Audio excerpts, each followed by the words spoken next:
So when we're talking about Caddy, to recap, Cadillac is the first apparatus other than Reformer that you're introduced to, right? On this training, there's no order of introduction. I could have showed you chair first, I could have showed you arc barrel, right? So you have rehab and athletes. Then we're going to talk about the people who are in the middle, okay? But in rehab, it's better to stay in order.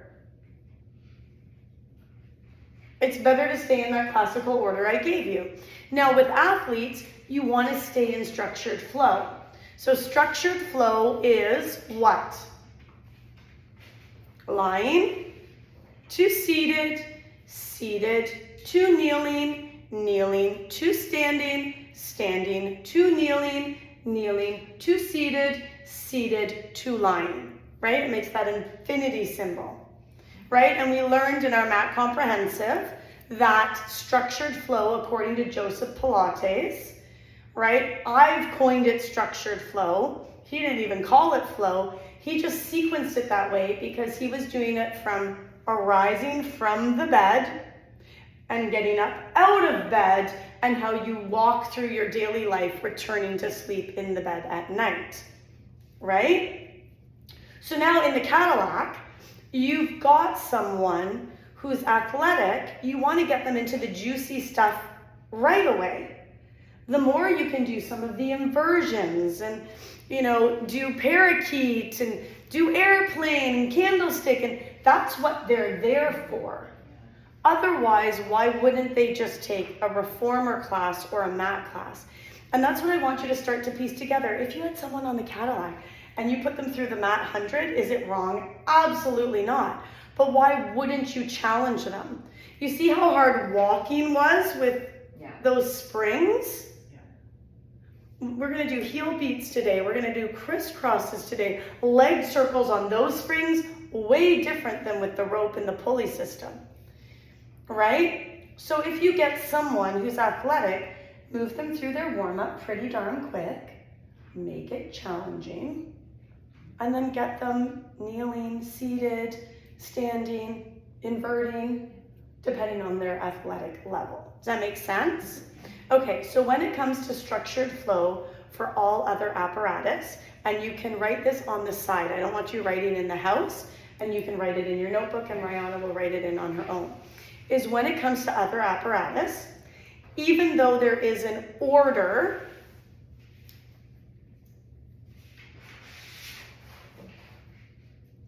the order is taken more from a rehabilitation standpoint.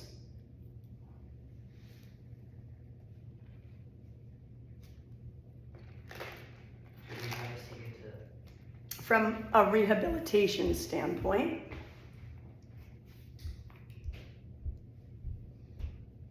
And it's moving them towards progressing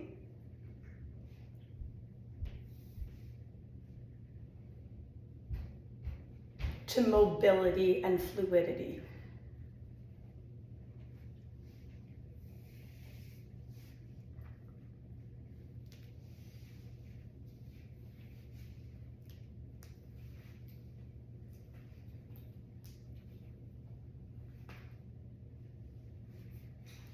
Did you notice yesterday how I just whipped through and around?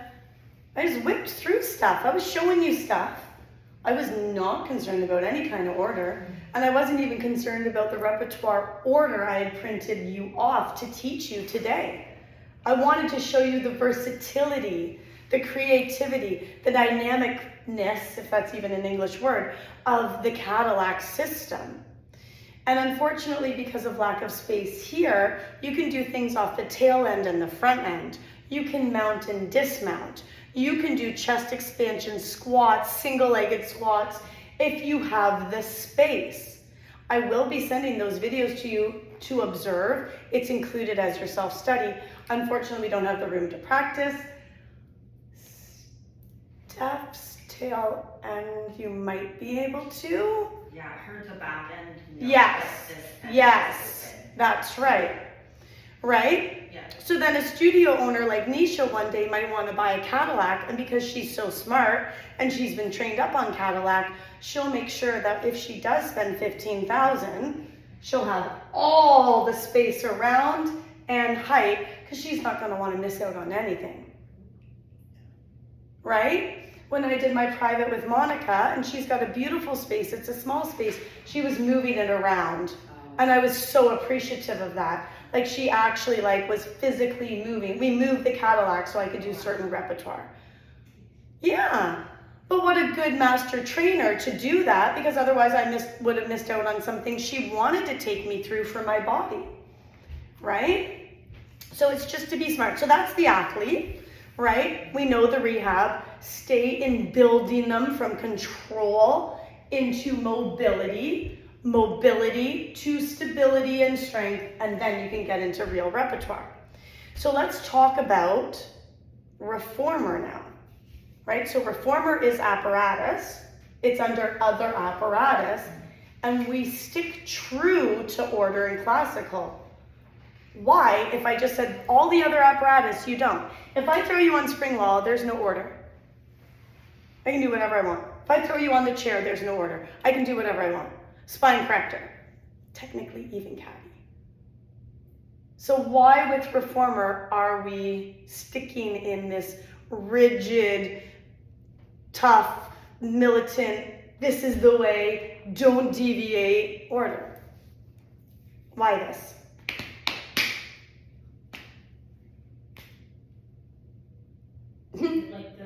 Was the reformer, is the reformer like the first apparatus? Could be. Mat to reformer kind of thing? Could be, right? I mean, we don't have the history. I think that's what it leans towards. I guess pickier people could say tower really was, because he built the tower from the back end. So that's a potential good answer.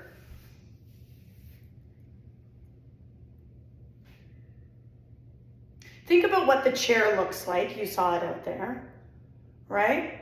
Think about what the caddy looks like. Reformer is the closer thing to looking like a mat, technically, if you lower the foot bar, because the caddy has this huge canopy up and over it. So that could be another potential. It might be the closer apparatus to mat, essentially. Why else do you think? These are all hypothetical potentials. They're not wrong, they're not right. We're just being super smart. If one day in Vancouver, Canada, you sit on the board of directors for the Pilates certification method alliance, these are the kind of things you'll have to discuss, because you're gonna set protocol for the whole country. And if any of you get that position, invite me for coffee, please. Please fly me in. I don't care if I'm 99. But why for reformer are we so stringent? There's one thing you guys are kind of overlooking. It's not the right answer, but it's the answer that I think is. Almost everything you do on the reformer, you can do it on the mat. Yeah, it's very translatable. Okay. Yes. But also the carriage bed moves. So it technically, you guys might fight me on this, it's technically the most dangerous apparatus. Okay. So for safety. Bingo, bango, zingo, zango. The caddy looks more dangerous, doesn't it? Because of the height. I was more scared to go on that than this. I think the height is what's scary about the caddy. This is like low to the ground. Yeah. But on the caddy, you're not going to face plant over any springs. Right. On the caddy, I'm not asking you, and we'll do it today, to mount the foot bar with both feet facing the wall in a pike position. Mm-hmm. This thing slip slides back and forth. And so for reformer, it is of the utmost importance we follow order for the spinal shapes, for the safety, because the carriage moves. And because guess what? You have two wells. You have the spring well, and you have the negative space well at the tail end. So if I say step into the well, right, you are actually stepping into indented space. It's dangerous. When I teach you flamingo, we might muck around a bit with it today, but it's intermediate. But if I teach you flamingo, you're stepping into the spring well. Well, you don't have that on caddy. And in fact, when you stand up on caddy, it's less dangerous than doing elephant. Yeah. Because it's stable. Nothing's moving. And you can hold up here. So in Reformer, we stick to order diligently, stringently, militantly for safety protocol. It is also why on your Reformer exams, you have to hit the safety checks or it's an automatic fail. Who remembers what the safety check was yesterday for putting feet in straps? It's the first safety check as a teacher you need to know. You put your foot on the carriage, you press it out a little to stabilize them while they put their feet in straps. And then you say, I am removing my foot from the carriage. You will feel the full weight of the springs. Keep your tailbone anchored. Because as soon as they feel the weight, they can pop up. Right? That's your first safety check. Also why in classical, we wear shoes.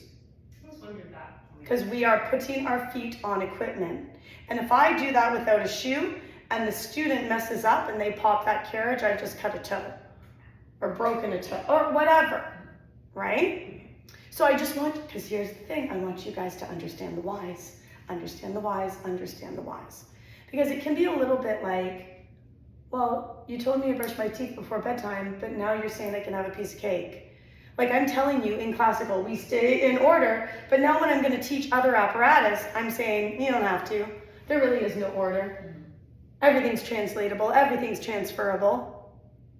It's kind of, and that's why we have to teach it so militantly in the beginning, right? Now, that doesn't mean that in archival history there isn't an order for all the other apparatus. It's just one of those things that once you're into rehab and athleticism, it's the instructor's call. And that's kind of fun too. It can also be a little daunting when you're so used to staying in order. You're like, what do I do with them then? Should I? Right? Because you're so used to. Let's talk about structured flow for Reformer. We are lying down for footwork. We are lying down for ab series. We are lying down for supine arm series. We are lying down for feet and strap. Okay? Everything is supine. But then we would go to seated for our back row prep. We're not learning it this weekend. Okay? And then we go to kneeling. Then we go to standing. Then we get on our short box. After short box, we come back down to kneeling, to lying, and then we're done. So technically it follows the same structured flow as mat. However, what do you notice about it in comparison to mat classical order?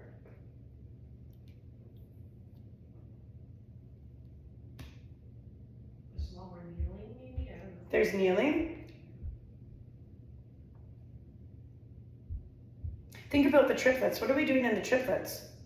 We're doing all the positions. It's a little messy. True. In Reformer, it actually is clean structured flow. Like when you're lying. You got it. When you're kneeling. Whereas in mat, you're kind of doing a bit. Because the triplets has corkscrew. Right. It's always like you gotta go back and then you gotta come back up. And then we come back up for seated for saw. Yeah. And then we're back down on our backs. And then we're, it's not as clean.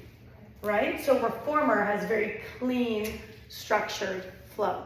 Why is it important to have structured flow for Reformer? Safety, spinal shapes. You have C shape, capital letter C, small letter c. You have straight back, and then next weekend we'll learn the last two spinal shapes, which you never learned in mat. There are 5. You learned 3. Because we get into our lateral sides. Okay? Is that kind of, I know it's very thought heavy, but I want that for you because I would love for you guys to in your own brains be little Pilates professors, right? So that when you get into an interesting conversation or you get invited on a podcast, you have an intelligent approach. You're not just well, that's the way Shona taught me. So that's how I know it. I'm not the end all and be all of Pilates repertoire. I'm still learning too after 22 years, right?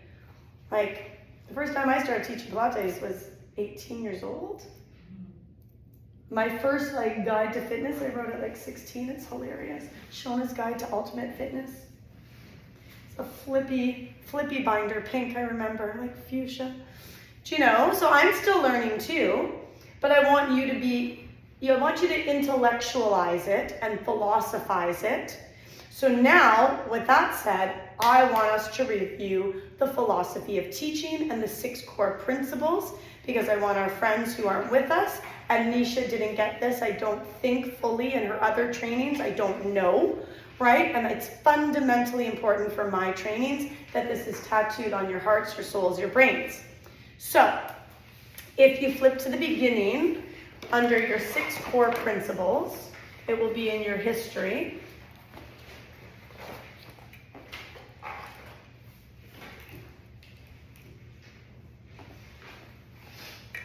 It might be at the tail end, I'm guessing.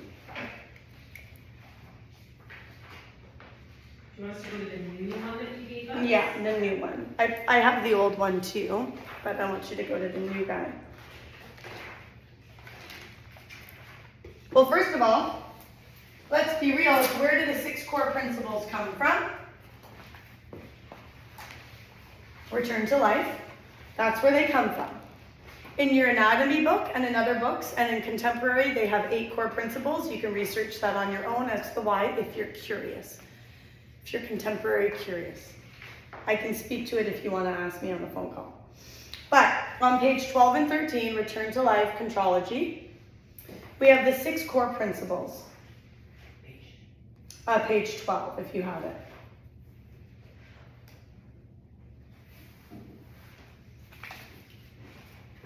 It has become common practice to teach Pilates theories as being founded on 6 fundamental principles of exercise: breathing, centering, concentration, control, flow, and precision. We as teachers need to have these memorized. You've got to get it. You've got to know your 6 core. And all of you on your oral exams did, right? So, if you look at the new handout, Pilates is not just movement, it's a philosophy rooted in breath awareness. Isn't that funny that we start with breath, not abs, not core, not snatchy McSnatch. It's breathing, right?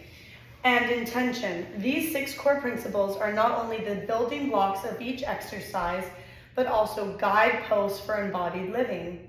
To practice them is to connect mind and body in a dance of presence, strength, and clarity. So, breathing is the foundation. Inhale to prepare, exhale to engage. Inhale to press, exhale, release. Inhale, supine arm series, exhale, press down. Right? Inhale, as you exhale, peel your chin to your chest, press your hands down, come up into your up curl, getting ready for your 100. All right? Centering, it's your physical center and your mental center. Center yourself on the carriage. Center your box on the carriage. Center your head on the headrest. That's the physical centering. It's also the mental centering, which is why we don't play music in classical. You're listening to the instructor. You're doing what he or she is saying because we're centering you out of the busyness of the stress. Right?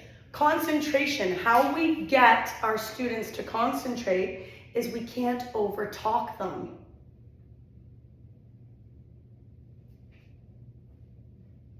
I'm not awesome at not talking. But when I see that I'm talking too much or I see they're not concentrated, I pull them back. And I'll give a real life example. Today, I taught 5 classes, and in class number 3, maybe they might have thought I was mean. Because the way I snipped at them, I said, come back home. No, everyone on their stopper. Why did you move before I cued the movement? And that's how I said it. They know better. They're OGs. I've been seeing them for 8 months. Don't move without me. That's rude. Because they don't know what I might ask. Because you guys might have toes and arches and heels and tendon stretch memorized. But if you transition or start to move and I've got a new sequence for you, or I'm gonna throw some razzle dazzle at you, do you know how many times I say, press all the way out and stay on the wall, inhale the wall, and someone's already back home? Because they're not listening, they're not concentrated. Yeah. Hold the wall, stay on the mirror, and they're already slid home because, oh shoot, she's gonna ask something of me, right? So the concentration is very important. Each movement is a meditation. To concentrate is to respect your body's wisdom, to notice, listen, and refine. Control. Joseph Pilates called his method contrology for a reason. Every motion is purposeful and safe.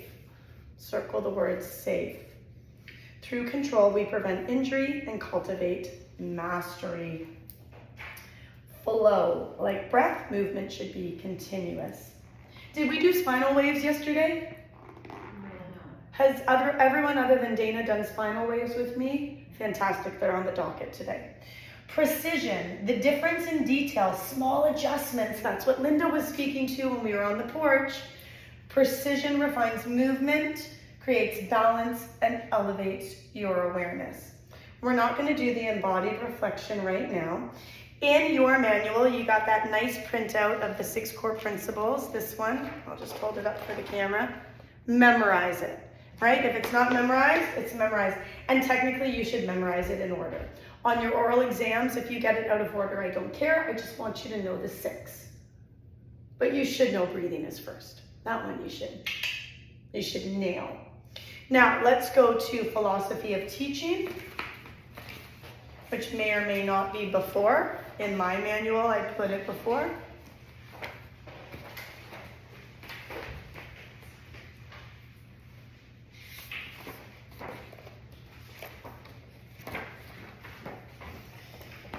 Let me see what the heading is.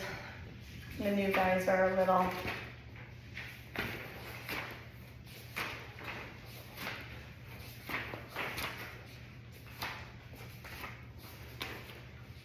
So it's on page, under the origins, it's on page 11. It starts at the bottom. Under origins, page 11.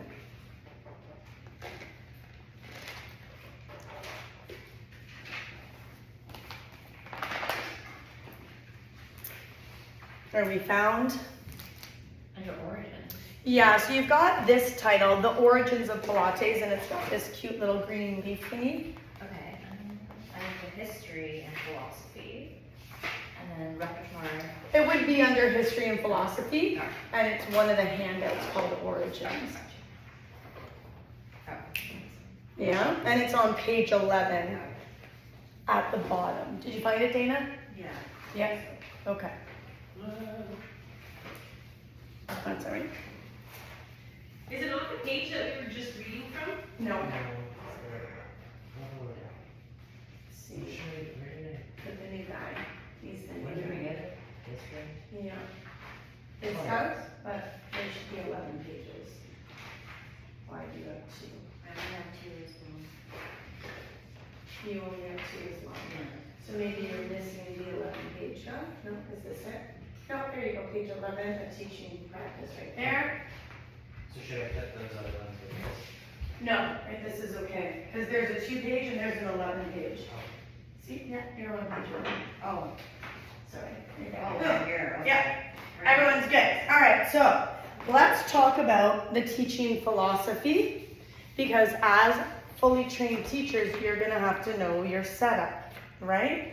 So flip to page 12. Teaching Pilates is not only about conveying instructions, it's about holding space for transformation. Your tone, your words, your presence shape how students perceive their bodies, their potential, and their practice. What did I tell you in math? If you're having a sloppy day, don't put them into up and overs. You don't need to do corkscrew. If you just had a fight with your boss, or your husband forgot to take out the garbage, or your mother just, whatever, and it's all caught in your head, you don't have to do every single piece of repertoire. But if you're on point, those are the days you can really teach like boomerang and snake and You'll see in my classes, I don't always do long box series with teaser. I very rarely do it at a 7:30 p.m. class on a Thursday night because Shona's been teaching all week. Because if my cueing is off even by a little bit of timing, my students are not going to get up and into their teasers properly. They're going to throw out their backs. I'm always thinking that way. At the Grimsby studio, everyone loves the Friday 10 a.m. class. It's the hardest one, it's where everyone's advancing, and it's me. And it's Friday at 10 a.m. Because I know I'm loving my Fridays because I'm done by 11. And I'm sharp, and I'm happy, and the sun is shining through the windows. And I usually cue the heck out of that class.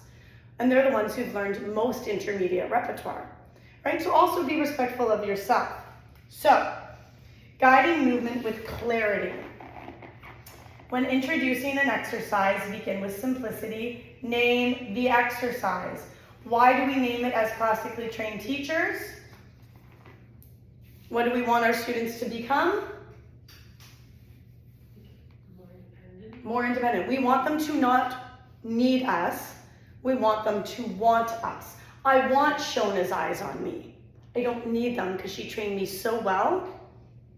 Because remember what we said about Joe, right? Joe wasn't needed for group classes 7 days a week. Do you know how nice it would be for a studio owner not to have to teach every single group reformer class? But she might have some people who could come in and just rent the space to rip through their repertoire 5 times a week. Think about the Sherrys and the Michelles of your reformer studio. They don't need you teaching duets 3 times a week. Even the Litas and the Cindys. Now they're rehab, but if you were watching them, they could run through their rehab. As a physiotherapist, she doesn't go into people's homes and watch them do the rehab exercises. She sends them home with the exercises and says, do. That's true. It's true. And then you've got income coming in and she doesn't have to be there for 3 hours. Right? And she also knows they're safe because she trained them properly. So we always say the name because we want them to have agency. Right? After transition, name exercise, we do the setup. When we are doing the setup, you want to cue breath if it's a breathing exercise. And your instruction should unfold like choreography, clear, intentional, anchored in rhythm. Each part of the body has a role, and it's your job to illuminate it with presence and patience. Then, after movement and setup, we have breath, rhythm. This is what we would call flow. Then you give one corrective cue layered in, and then you're into the whole thing again. This is how it goes for a classically trained teacher. Everyone, I want you to mount your reformer, getting ready for your footwork series. Never call it a warm-up. Now they know what series they're in. Of course they know. They're going to start with footwork every time, right? It's interesting enough because at the Grimsby studio, I put them through their 100. And then I say, now getting ready for your abs series. And they're all like, I don't know, I just did the 100. We were in our abs. Because the 100 stands alone, right? I'm overthinking it, maybe, right? So this is how I would cue footwork if I was doing the philosophy of teaching. It's the same as your mat, so don't get confused. But you set them up in their transition. Mount the carriage, center your box, place the balls of the feet in your Pilates V on the foot bar. Set up. Now I've got to name. We are getting ready for toes. Now I've got to get them moving. It is an inhale to press the carriage all the way up. Exhale, draw the carriage home. Now I'm going to set them up for rhythm. Inhale to press, exhale, release. You give them 2 or 3 of those. Inhale to press, exhale, release. Inhale to press, exhale, release. You have 5 for flow. Shut up. Let them flow out. You're going to see who presses out too fast, who comes in too slow. You're going to see that they lost the cadence, and then you layer in 1 corrective cue only. for the entire class. You can start nuancing differently if you're in a duet session or a triple or four people, but in a group, are your ribs anchored down? Are you hugging your heels? Keep the toes wrapped, just give them one. And then you prep them. You have one more. Everyone close the carriage home to the stopper, preparing for arches. And that is your teaching philosophy every single flippin' time. That makes you elite. And guess what it builds for the client? Safety, security, trust, agency. And if you do that every single time, I can tell how weirded out clients get and how unsafe they feel if I forget to name a repertoire. It's the weirdest thing. If I don't say moving on to arches, if I just say place the arches, people get weirded out because they're so used to feeling that safety. It's wild, right? Your 6 core principles and your teaching philosophy, don't ever forget them. You guys just came out of mat, so it's right on top of your noses. Nisha didn't just come out of mat, and I don't know if she got that in her reformer. It's got to stay ingrained. Come back to it once a month. Photocopy these, rip them out of your manuals, throw it in your day planner, throw it at the end of every month. Get it in your system. Get it in your system. Get it in your system. That keeps you good. That makes you great, and it will establish your excellence. Do you hear how I worded that? Okay, awesome. Let's leave our history. Let's get into some movement right away. I have 2 series to teach you on reformer, okay? But before that, we're gonna warm up a little. So, thank you, Emil. This is video 1. Hopefully